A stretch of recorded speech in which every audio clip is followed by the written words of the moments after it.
Okay, so welcome back to particle physics and the standard model. This is lecture 11,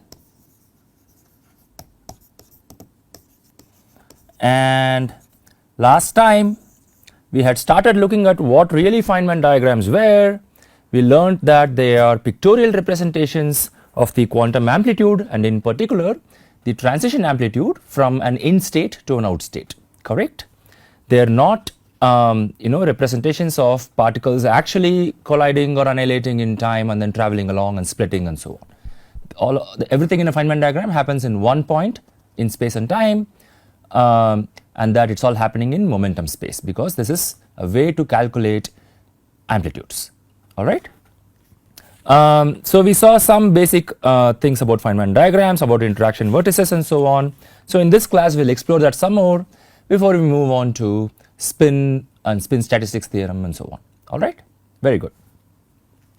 So last time we ended by saying that you have tree diagrams, right, and you had any number of loop diagrams. So this time I'm going to skip the arrows. All right, you should learn how to draw the arrows. I can have a bubble like diagram on the mediating gauge boson. I can have a loop on one of the external legs representing the in state fermion and so on, right? And we saw that we have to add up all these terms to get the actual complete amplitude, but then we don't really have to in many cases, because in the amplitude every vertex comes with a coupling constant.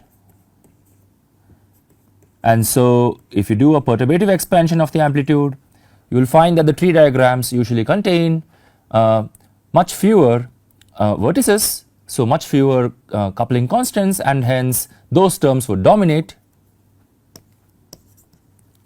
over the loop diagrams. Okay, trees dominate over loops usually. There is always exceptions, right? So let's look at one of the exceptions here. Okay, now pause your video and think about this for a second. How do you think exactly the pion decays to 2 photons? What do you think is the Feynman diagram for this? In other words, what are the interaction vertices using which I could draw this, knowing the the fundamental forces that you know about? All right. So think about it, and one tip I am going to give you is, as you follow along this lecture, read Griffith's chapter 2 on the side. Okay, Griffiths talks about a lot of these. He doesn't give you all the subtleties about amplitudes and so on, but read it side by side, and while you are doing it, try to answer this question: what diagram can I draw to have pi 0 decaying to 2 photons? Okay, a simple diagram that one could think of course, would be a pion is UU bar plus DD bar, right? So I am just going to take the UU bar part of it without loss of generality. I have UU bar, I exchange another U over here, and I have 2 photons, because this vertex is allowed, correct? UU gamma, perfectly allowed. So this diagram is perfectly fine, right? But I can think of yet another somewhat crazy looking diagram which looks like the following. Now in this case I am going to just take the pion itself as a scalar field. Okay, it's totally possible, it depends on what you want to do with the amplitude. The pion is a scalar field, it contains UU bar. I am just going to draw the scalar field. All right. So just to be clear, this is also the pion, this is also the pion. Okay, depends on exactly what you want to do with the pion, how you draw it. All right, and then I am going to draw a triangle diagram like this, which is a loop. Okay, and in this loop I can have all the charged quarks I want. Okay, so I can have U, C, T, down, strange, bottom, the electron, muon, tauon, and so on. All the fermions that have charge that I can think of. Okay, any, by all I mean, you know, for I can draw many diagrams. In each diagram I can have one single charged fermion, electrically charged fermion. Again, in that case, I can draw 2 photons coming out of pions, the pion, right? Now this is a loop diagram and that's a tree diagram, right? Now which one do you think wins? Which is dominant? It turns out that this is the dominant one and this is the, well, subdominant one.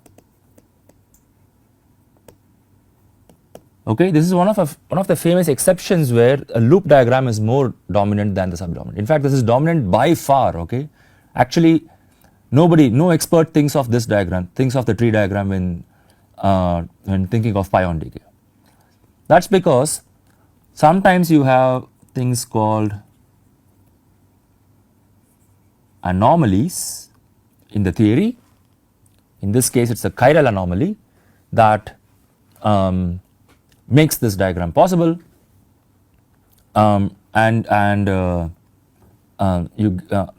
not going to really talk about anomalies right now. We may take it up later in the course, but it's the anomalies that actually make some loop diagrams larger than their tree diagram counterparts.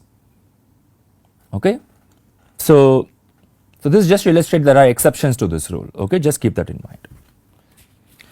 Okay, so you saw me draw a composite particle like a pion, either as the resolved UU bar or as the scalar itself, right? So in general, how would you draw composites? In general, if I want beta decay, for instance, if I want to depict a neutron going to proton, electron, and a neutrino, right? Beta decay. How would I draw it? Well, there's a couple of ways again. I can either draw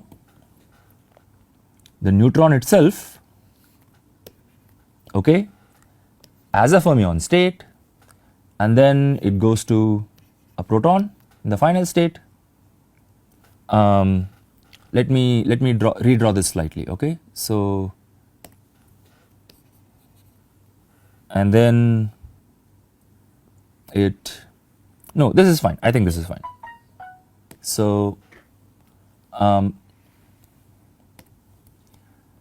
it goes to a proton in the final state by emitting a W boson, and the W in turn goes to an electron and antineutrino. Okay, this is a perfectly valid way to draw this. All right. And in this case, this happens to be a W minus because the way I have drawn it, time is flowing to the right. Right? Remember, time is not like real time. This is just to distinguish between the in state and the out state. All right, this we talked about last lecture. But if I want to really see what's going on the inside of a proton and the inside of a neutron, what really is the fundamental state that's changing, that's transforming under beta decay, I can draw the same diagram, I can draw the same process in the following way also. Okay. So, what is a neutron after all? It is DDU, right? So, let me write a U, D, D, that is the neutron, and then I am going to make one of the U's just go along for a ride, and then I have the D also go along for a ride.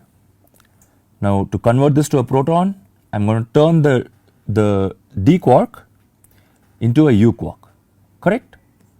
This is the proton, right? Okay, and what has happened now? The D has flipped to a U, so I know that this vertex exists, a UDW. If you don't believe me, go look at Griffiths again. Griffiths tells you all the vertices allowed in all the fundamental forces, right. So, for the weak force W is the mediator. So, I have a W, again it is a W minus, and that is the one that I am going to split into an electron and an electron antineutrino. Okay. So, this is how you draw what is happening on the inside as well, alright. Similarly, if I want to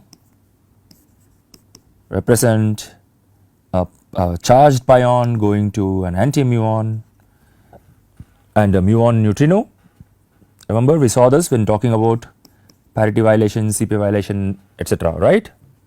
How would I depict this in a Feynman diagram? Especially if I want to represent the components of the pion composite. Again, very simple. I know that a charged pion is a UD bar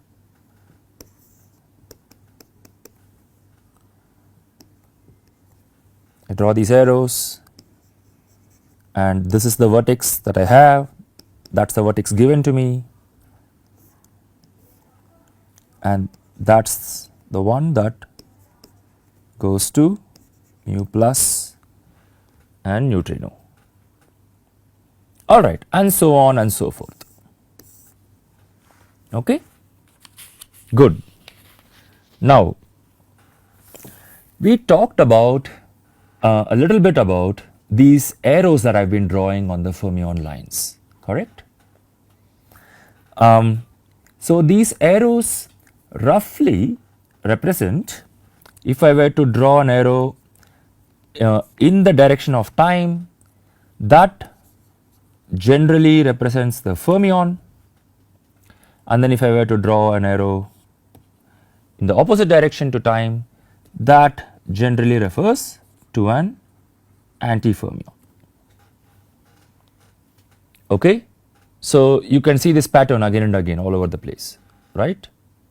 Although, so here, so as you can see here I have made a little mistake. So, the fermion is in this direction, the anti-fermion is in this direction. Okay. Now, I am going to tell you not to take this rule very seriously. Okay. I do not think Griffiths really says this, you will not find this in many textbooks, but take it from me, do not take this rule too seriously. Okay. There is a way in which you can flip the convention, the fermion could have the arrow in the opposite direction to time and the anti-fermion could have an arrow in the forward direction in time, and there is a consistent way to write down the Feynman amplitude. Never forget that these rules are arbitrary, that serve to in the end write down the expression for the amplitude by looking at a diagram. That is the most important thing here. Okay, the quantum amplitude is the most important thing here, not all these little rules about which way time is, which way the arrow is and all that. Okay, you can do whatever you want in a Feynman diagram as long as you write down your own set of consistent rules. You can write down your own Feynman rules if you want. Okay, never forget that. So, let me illustrate this with some dramatic examples. Okay, about what about the uselessness of these arrows. Okay, well, not the uselessness, about the non-rigidity of the conventions used in how you draw the arrows on fermion lines. All right. Let us take one example, one kind of a famous example. It is called neutrinoless double beta decay.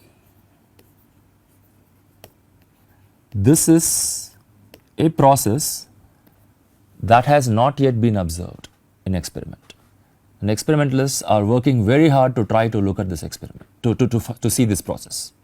Okay, it is represented as 0 nu beta beta. So, neutrinoless double beta decay. Why is this important? Because if you were to see this, then it would prove, let me probably change color, prove that neutrinos are Majorana and not Dirac. In other words, loosely speaking, it would show that neutrinos are their own antiparticles. Okay, how is that? The best way to see this is to draw the Feynman diagram.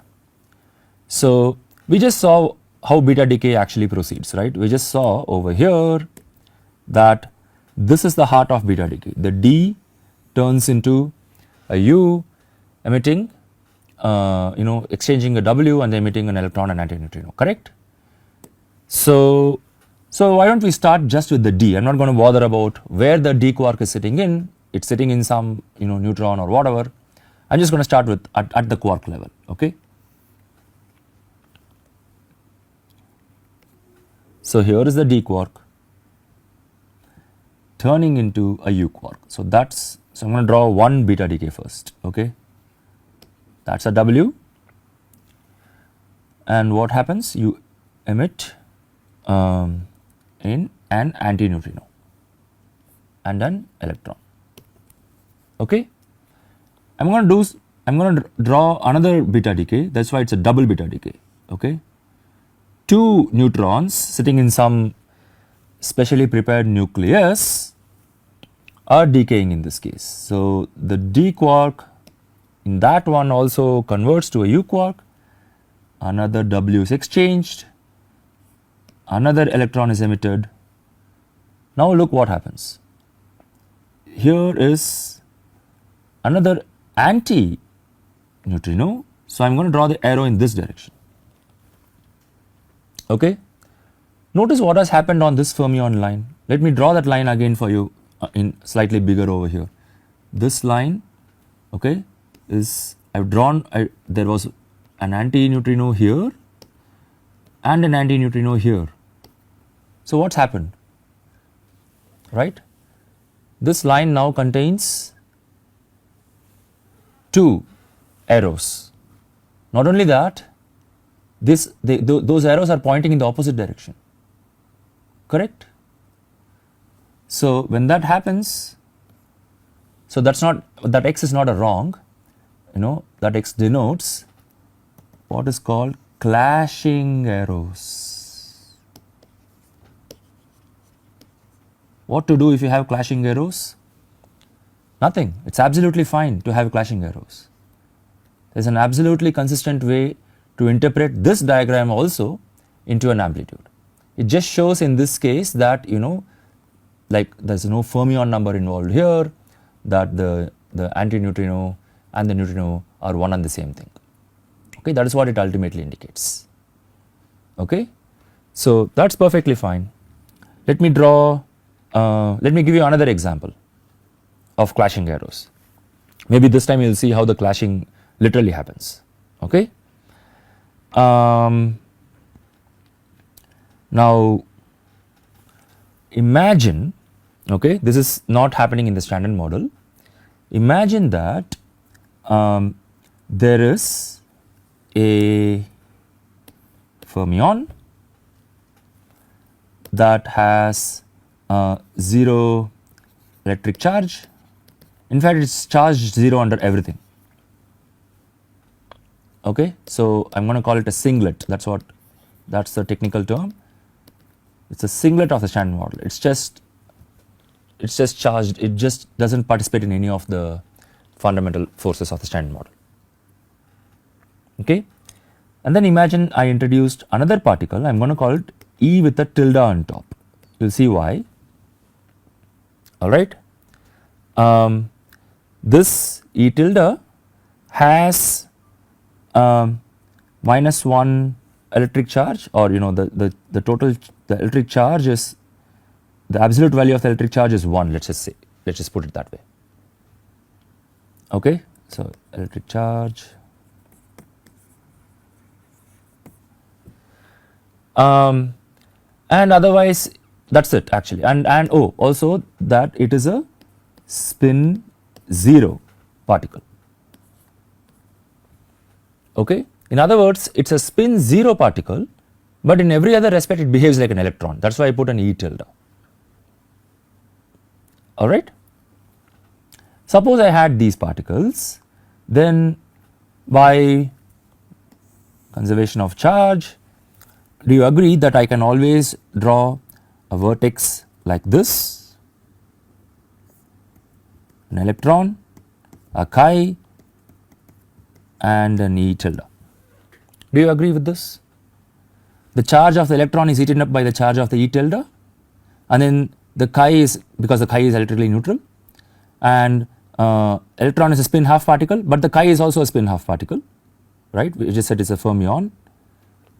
So the spin is taken away, so I can attach either a spin 0 or a spin 1 to this vertex, and that is what I have done. I have attached a spin 0 particle, correct. So this vertex is always allowed, which means I can draw this scattering process. I believe it is called Baba scattering or Mott scattering. I think it is Baba scattering, okay, via this vertex, right. So E tilde chi. I can draw yet another diagram for this, right. So usually I have a gamma or a Z boson. Let me just draw it, okay. So generally I would have the E minus E plus. I am not going to draw the arrows now. I can also have E minus, E minus, E plus, exchanging the photon in this direction, correct. If I have a photon, I can also have a Z boson. So this is what I would usually have, but now we are gonna draw more diagrams using this new hypothetical vertex that I just introduced. Alright, what can I do? How can I get E plus E minus going to E plus E minus with this vertex? Maybe you should pause the video to try to draw this yourself, okay. The hint is you have to use some sort of a loop to get this, alright. So it is a good practice to start using vertices. It is like Lego blocks, right. You have to fit them and try to get the process that you want, alright. So try this on your own and then come back to the video. You will find that this is one possibility for a loop diagram. So I am going to draw starting with an E minus. I am going to use the vertex to get an E tilde, okay. So what happens? We just saw the vertex here, right. So it turns into a chi, and then I am going to insert one more E tilde. So the chi turns back into an electron, and then what do I have down here? Quite simply E plus and E plus in the in and out states, and in between the E plus has turned into a chi, right. Okay.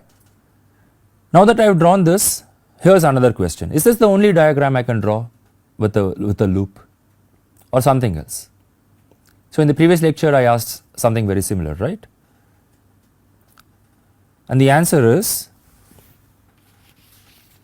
you have to fix the momentum labels, and then you can swap the lines any which way as long as the in and the out states are the same, correct. The total in state and the total out state are the same, right. So following that rule, I can always draw one more diagram with the same vertices where I start with E minus and an E plus. Once again I exchange an E tilde, but look what I am going to do now.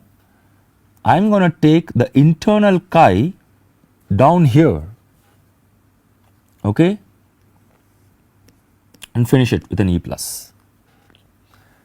Similarly, I have an E minus in the final state, right. Once again I exchange an E tilde here, and I am going to take the internal chi, I am going to join up these 2 points now, this and this, and just for illustration I am going to show it like this, that this fermion is is distinct. It looks like it is crossing, but it is distinct from the other line, alright. Now how should I draw this? Look at the fermion arrow here, it goes to the right here, right. The fermion arrow for the electron goes to the right, correct. Okay. So as I come down, I have to draw the arrow again in this direction, because that's the direction in which the fermion line was going anyway, right? Then what happens to the fermion line over here? It's been going like this. So I have an arrow here. See what has happened now. These two arrows are literally clashing now, correct? That's not all. Look at this arrow. This fermion flow is going in this direction. So I would draw an arrow like this here, and then this arrow is going in this direction, right? So I would draw another arrow over here. So once again, that is a clashing arrow. In this case, it's more like a tug of war arrow, right? Those two arrows are pulling each other apart, but it's also called a clashing arrow, right? So the broad moral of all this is that ultimately many weird things can happen within Feynman diagrams. There is no rigid set of rules as such. Okay, it's a bit like chess, right? So there's sometimes you keep playing rigidly, and then at the end of the day you'll do some castling, which looks completely counterintuitive, right? That's very much how it is. The point here is to write down a mostly self-consistent set of rules to depict the transition amplitude. Okay, that is the whole point of Feynman diagrams. Just keep that in mind. We won't be using Feynman diagrams too heavily in the course, but often I will be drawing these diagrams, and you should have some sense of what are the processes I am depicting, what's going on behind the diagram, and so on. Okay, so again, I highly recommend going through Griffith's chapter 2 for this. Okay, so that's all I wanted to say about Feynman diagrams. So in the last few minutes, let's start a bit on, let me just refresh your memory on things that you know in quantum mechanics, and then in the next lecture we'll take that up further. Okay, so this has to do with spin, angular momentum, and so on. Okay, so said differently, we are gonna start our module on continuous symmetries. Okay, this is where the course is going to start moving towards the standard model. All right, the world is described by and large using continuous symmetries. Okay, so think of this as a warm up involving quantum mechanics that you are already familiar with, right? So let's start with notions of angular momentum and spin.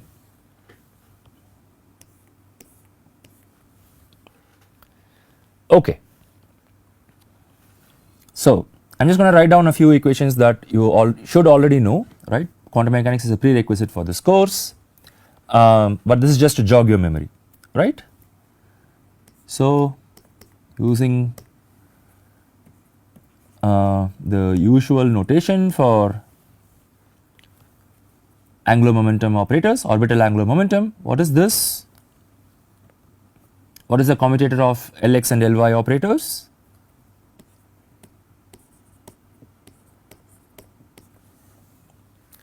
It is IH bar Lz, correct? It's not 0, that's the most important thing. That's the most important thing. The second important thing is that non-zero quantity is the Lz operator with an I in front, and of course there is always an H bar in all these, right? That is the measure of quantum physics, H bar. So I am not going to write all the 3 permutations, I am just going to say and the cyclic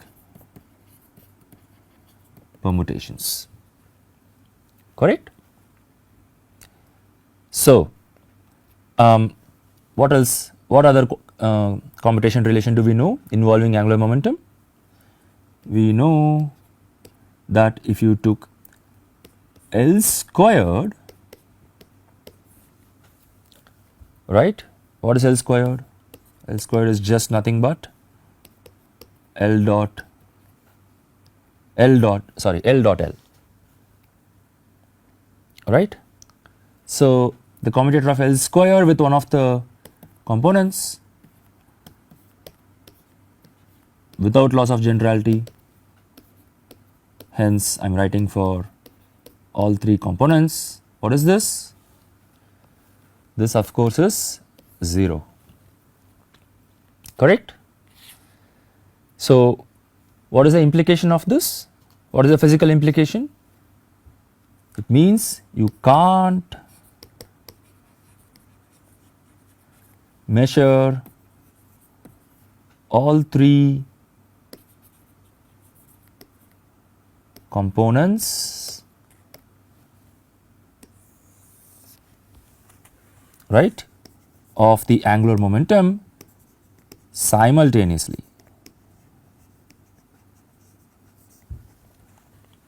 Correct? Only the total L squared and any one component. That is why the commutator of L square with any component is 0, but the commutator of any two components is non-zero, right? And this any one component conventionally is taken as Lz. Okay, so we usually talk about L squared and Lz. Good. All right. So let me finish up with one last thing.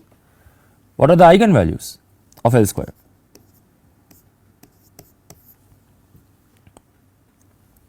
Again, this is something that you know already. It is an integer L times L plus 1. And what are the values taken by L? Well, I just said it. These are whole numbers, right? 1, 2 and so on.